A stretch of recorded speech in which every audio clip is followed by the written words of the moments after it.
انسانوں میں نیکی کے بڑے مختلف بلکہ متضاد تصورات جو ہیں وہ پائے جاتے ہیں۔ پہلی بات تو بڑی اہم یہ ہے کہ برے سے برا آدمی بھی نیکی کے کسی نہ کسی کام کو سر انجام دے کر اپنے ضمیر کو مطمئن کرتا ہے۔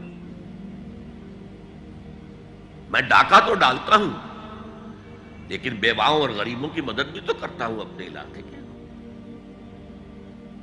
میں فلاں کام تو کرتا ہوں لیکن فلاں مزار پر جا کر میں نے چادر بھی تو چڑھائی ہے، وہاں دیگ بھی تو پیش کی ہے۔ اس کی وجہ کیا ہے؟ ابھی جس چیز کا ذکر ہو رہا تھا، ضمیر، کانشنس،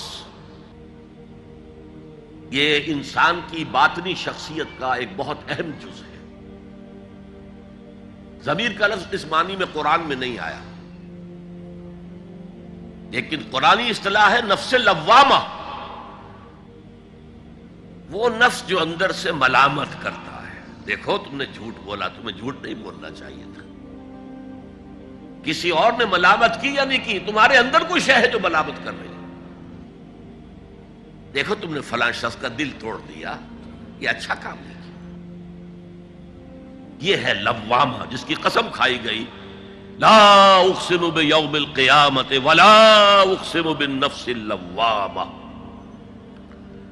یہ نفس لوامہ ہر انسان میں ہے، اور جیسے ہمارے ظاہری وجود کے تقاضے ہیں، بھوک لگتی ہے، پیاس لگتی ہے، اسے کپڑے کی ضرورت ہے موسمی اثرات سے بچاؤ کے لیے، یہ جو مانوی شخصیت ہماری اندر ہے یہ بھی کچھ ڈیمانڈ کرتی ہے،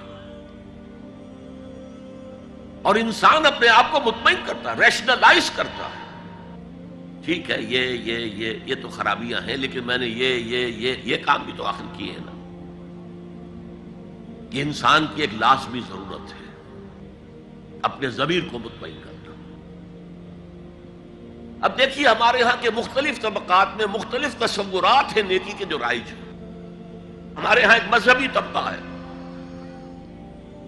جس کے نزدیک اصل اہمیت ریچولز کی ہے، عبادات کی ہے، رسومات کی ہے۔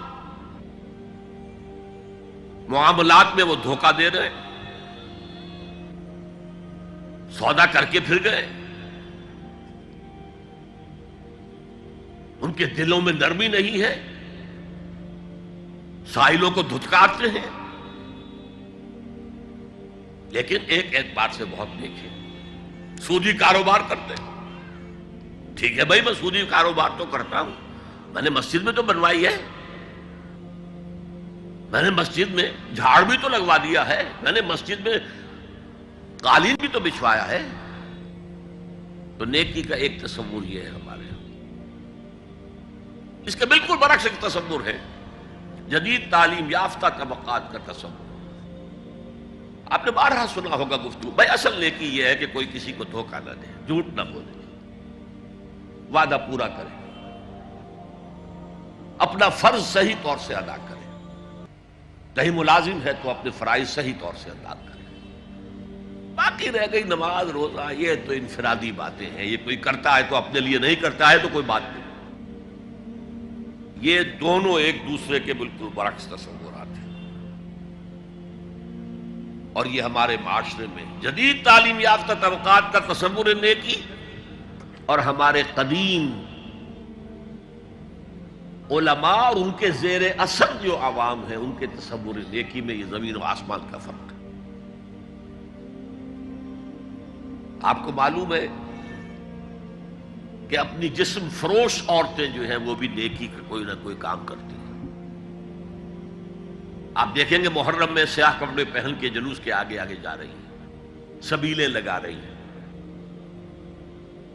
مختلف مزاروں میں جب عرس ہوتا ہے وہاں جاتی ہیں، دھمال کھیلتی ہیں، وہی سیاہ کپڑے پہن کے، وہ بھی اپنے آپ کو مطمئن کرتی ہیں۔ مشہور ہے ایک واقعہ شہنشاہ عالمگیر اورنگزیب کا، اس نے دلی میں گانے بجانے پر پابندی لگا دی۔ اب ظاہر بات ہے جن کا یہ پیشہ تھا ان کا دھندا ختم تو آمدنی ختم،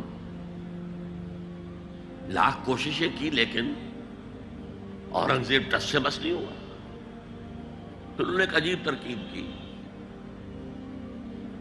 وہ دریائے جمنا بالکل ساتھ بہتا تھا، یہ قلعہ اس شکل میں بنایا گیا تھا، اب تو ذرا فاصلے پر، تو ایک کشتی میں وہ جمع ہو گئے، سازندے بھی اور ساز بھی اور گاتے بجاتے ہوئے. انہیں معلوم تھا فلاں وقت جو ہے بادشاہ جھروکے میں بیٹھ کر دریا کی سیر کرتا ہے، وہاں سے گزرے اور ایک شعر گاتے ہوئے گزرے. در کوئے نیک نامی مارا گزر نہ دارند، گر تو نمی پسندی تقدیر قضارا. در کوئے نیک نامی، یہ نیکی جو ہے یہ اس کے کوچے میں ہمارا گزر ہی نہیں ہے. در کوئے نیک نامی مارا گزر نہ دارند، یہ تو اللہ کی طرف سے فیصلہ ہے، اس کی مقرر کردہ تقدیر ہے. گر تو نمی پسندی تغییر کل قضارا، اگر تجھے پسند نہیں ہے تو تقدیر بدل دے. تو بادشاہ ہنس پڑا اور اس نے کہا کہ ٹھیک ہے بھائی، گانے بجانے کی حد تک تمہیں اجازت ہے. تو ہر ایک طبقے کا اپنا ایک تصور ہے نیکی کا. جیسے میں نے پہلے عرض کیا، بڑے بڑے ڈاکو جو ہیں وہ اپنے علاقے کے بیواؤں یتیموں کی سرپرستی کرتے ہیں، ویسے نہایت درندگی، سفاکی، انسانی جان کی کوئی حیثیت ہی نہیں. تو نیکی اصل میں کس شے کا نام ہے، کون سی چڑیا کا نام ہے، نیکی حقیقت میں کیا ہے، وہ ہے اس آیت کا مضمون. میں مثال دیا کرتا ہوں، ایک عام قصہ ہے کہ کسی گاؤں میں پہلی مرتبہ ہاتھی آیا.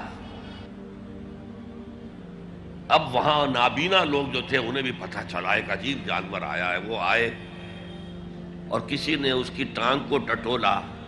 اس نے کہا ہاتھی ایک ستون کے مانند ہے. کسی کا اس کے کان کے اوپر ہاتھ پڑا، اس نے کہا چھاج کے مانند ہے وہ. کسی نے پیٹ کو ٹٹولا، بہت بڑا ڈھول ہے وہ. بالکل یہی معاملہ ہے نیکی کے تصور کے بارے میں. اڑائے کچھ ورق لالے نے، کچھ نرگس نے، کچھ گل نے، چمن میں ہر طرف بکھری ہوئی ہے داستان میری. کسی نے نیکی کا ایک حصہ لے لیا، کسی نے دوسرا لے لیا، کسی نے تیسرا لے لیا.